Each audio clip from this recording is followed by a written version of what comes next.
জীৱন কি? জীৱন হৈছে সুখ দুখ, হাঁহি কান্দোন আৰু পোৱা নোপোৱাৰ সমষ্টি।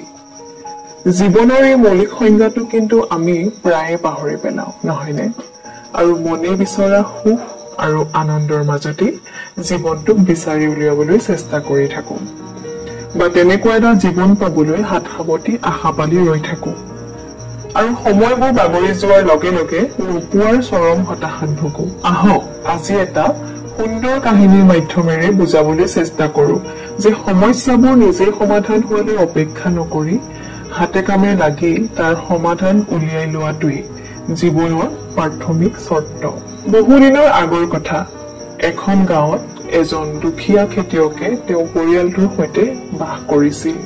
থকাৰ ভিতৰত তেওঁৰ মাত্ৰ এডৰা মাটি আছিল আৰু তাতেই তেওঁ খেতি কৰি পোৱা তাকৰীয়া উপাৰ্জনেৰে কোনোমতে তেওঁৰ পৰিয়ালটোক পোহপাল দি আহিছে।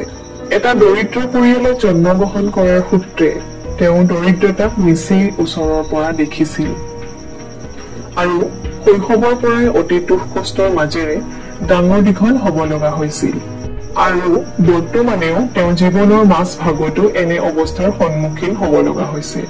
তেওঁ অৱস্থাৰ একো পৰিৱৰ্তন হোৱা নাছিল। নিজৰ এই অৱস্থাৰ বাবে তেওঁ সদায় মনটো ভাৰাক্ৰান্ত হৈ আছিল। সময় বাগৰাৰ লগে লগে পৰিয়ালৰ খৰচৰ বোজাও বাঢ়িব ধৰিলে। ক্ৰমাৎ ডাঙৰ হৈ আহিব ধৰা ল'ৰা ছোৱালীহালৰ কথা চিন্তা কৰি তেওঁ এক আশাহীন, অনিশ্চিত আৰু আতংকময় ভৱিষ্যতে অনবৰতে ভীতিগ্ৰস্ত কৰি ৰাখিছিল। তেওঁ প্ৰায়ে চিন্তা কৰিছিল যে জীৱন জীয়াই থকাটো কিমান কঠিন, য'ত এটা সমস্যা শেষ নহওঁতে আনটোৱে ভুমুকি মাৰে।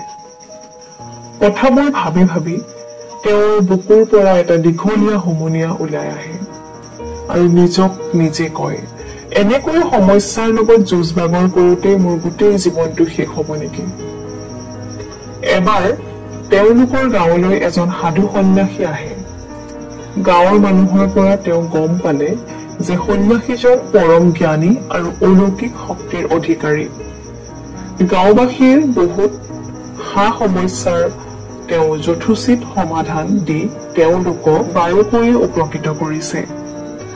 খেতিয়কেও এবাৰ সন্যাসীজনৰ ওচৰলৈ যোৱাৰ কথা চিন্তা কৰিলে, কিজানিবা তেওঁ কিবা সমাধান দিয়েই বা। সেই ভাবি পিছদিনা ৰাতিপুৱা এবুকু আশা লৈ তেওঁ সন্যাসীজনৰ ওচৰত উপস্থিত হল আৰু তেওঁ জীৱনৰ সমগ্ৰ দুখ যন্ত্ৰণাৰ কথাবোৰ বিৱৰি কলে। কেনেদৰে তেওঁ জীৱন জুৰি বিভিন্ন সমস্যাৰ লগত যুঁজ কৰি কটাবলগীয়া হৈছে। এক লনি নিচিনা সমস্যাৰাজিয়ে যেন তেওঁক কেতিয়াও লগ নেৰা হৈছে। সন্যাসীজনে অতি মনোযোগেৰে খেতিয়কজনৰ কথা শুনি শেষত এটা নিচিকীয়া হাঁহি মাৰি কলে, মই তোমাৰ সমস্যাৰ উচিত সমাধান দিব পাৰিম, কিন্তু তাৰ কাৰণে তুমি মোৰ লগত এঠাইলৈ যাব লাগিব।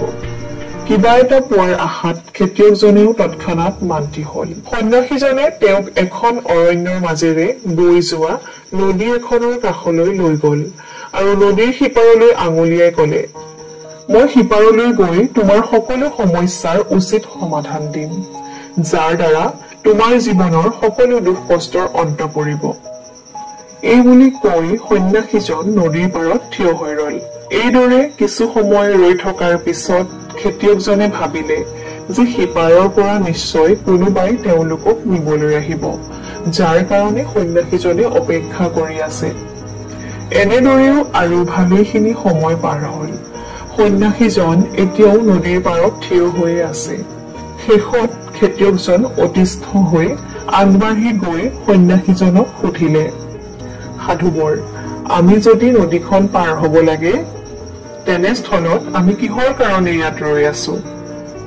তেতিয়া সন্যাসীজনে গহীনভাৱে উত্তৰ দিলে, এই নদীখনৰ পানীবোৰ শুকোৱালৈকে অপেক্ষা কৰি আছো। যেতিয়াই পানীবোৰ সম্পূৰ্ণকৈ শুকাই যাব, আমি আৰামকৈ নদীখন পাৰ হব পাৰিম আৰু সিপাৰ পোৱাৰ পিছতে তোমাৰ সকলো সমস্যাৰ যথোচিত সমাধানৰ উপায় তোমাক দিম। এনে কথা শুনি খেতিয়কজন আচৰিত হল আৰু সন্যাসীজনক প্ৰশ্ন কৰিলে, সাধুবৰ, নদীৰ পানী কেনেকৈ শুকাব? আপুনি কি ধৰণৰ অযুক্তিকৰ কথা কৈছে? কম বেছিকৈ হলেও নৈৰ পানী সদায় বৈয়ে থাকিব। তেতিয়া সন্যাসীজনে হাঁহি এটা মাৰি কলে, মই সেই কথাকে তোমাক বুজাব বিচাৰিছো। আমাৰ জীৱনটো এখন নদীৰ দৰে আৰু ইয়াৰ পানীবোৰ হৈছে আমাৰ সমস্যাৰ দৰে। যেতিয়া এই কথা জ্ঞাত যে নদীৰ পানী নুশুকাই, তেন্তে তুমি নিজে চেষ্টা কৰি নদী পাৰ হব লাগিব। ঠিক তেনেদৰে জীৱন মানে সমস্যাও থাকিব। যদি তুমি নদীৰ পাৰত বহি পানী শুকোৱালৈ অপেক্ষা কৰি থাকা, জীৱনত কেতিয়াও আগবাঢ়িব নোৱাৰিবা, অৰ্থাৎ পানী বৈ থাকিবই। তেনেদৰে সমস্যাও তোমাৰ জীৱনলৈ আহি থাকিব। সমস্যাই সেই সোঁত নেওচি তোমাৰ লক্ষ্যৰ দিশে ধাৱমান হব লাগিব। এক কথাত কবলৈ গলে সকলো দুৰ্যোগ আৰু প্ৰতিবন্ধকতাৰ সাহসেৰে সন্মুখীন হৈ জীৱনটোক আগুৱাই লৈ যাব লাগিব। তেতিয়াহে তুমি সফল আৰু সুখী জীৱন যাপন কৰিব পাৰিবা। সমস্যা জীৱনৰ চিৰসহচৰ। এই বাধা বিঘিনিবোৰৰ পৰা আমি ইচ্ছা কৰিও আঁতৰি আহিব নোৱাৰো। কিন্তু ইয়াৰ অৰ্থ এইটো নহয় যে দিনে ৰাতিয়ে আমি অকল এই কথাই চিন্তা কৰি হতাশাত ভুগিম অথবা সকলো সমস্যাৰে ওৰ পৰালৈকে অপেক্ষা কৰি থাকিম। যেনেদৰে পানীবিহীন নদীৰ কোনো অস্তিত্ব নাই, তেনেদৰে সমস্যাহীন জীৱনৰো কোনো স্বৰূপ নাই। গতিকে সমস্যাৰ লগত ঠেহ নাপাতি আৰু একেদিনাই জীৱনৰ সকলো সমস্যাৰ সমাধানৰ আশা নকৰি বৰঞ্চ সমস্যাৰ লগত এক বন্ধুত্ব গঢ়ি হাঁহি মুখে নিজৰ লক্ষ্যৰ দিশত আগবাঢ়ি যাওক। দেখিব জীৱনৰ বহুতো নিমিলা অংকৰ সমাধান সূত্ৰই সময়ত নিজে আপোনাৰ ওচৰত ধৰা দিব। ধন্যবাদ।